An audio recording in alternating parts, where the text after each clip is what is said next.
Инженер Ценков, след като предният ви мандат беше толкова успешен, защо не ви избраха за кмет на община Видин на предните избори? Технологията на провеждането на местни избори в нашата страна е такава, че те се провеждат в два тура. Мажоритарният елемент, персоналният вод на избирателите е на първи тур, на втори тур вече се получават договорки и обединения на съответните партийни формации, които участват срещу някои от кандидатите.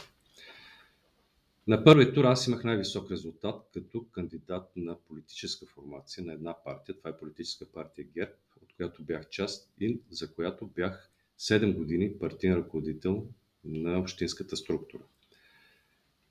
Най-висок резултат постигнах и като водач на листата за общински съветници. 12 общински съветника влязоха в Общинския съвет. Но в последствие обединението, което се направи, прехвърлянето на гласове между определени партийни информации с призиви да има вод анти-ГЕРБ, не персонален вод срещу мен, дадоха повече гласове на сегашния кмет.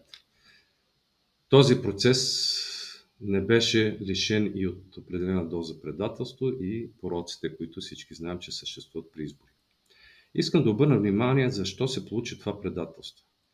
Впоследствие разбрах, че неодобрението към моят мандат е било още в началото, когато партийното ръководство ни даде указание да увеличим данъците.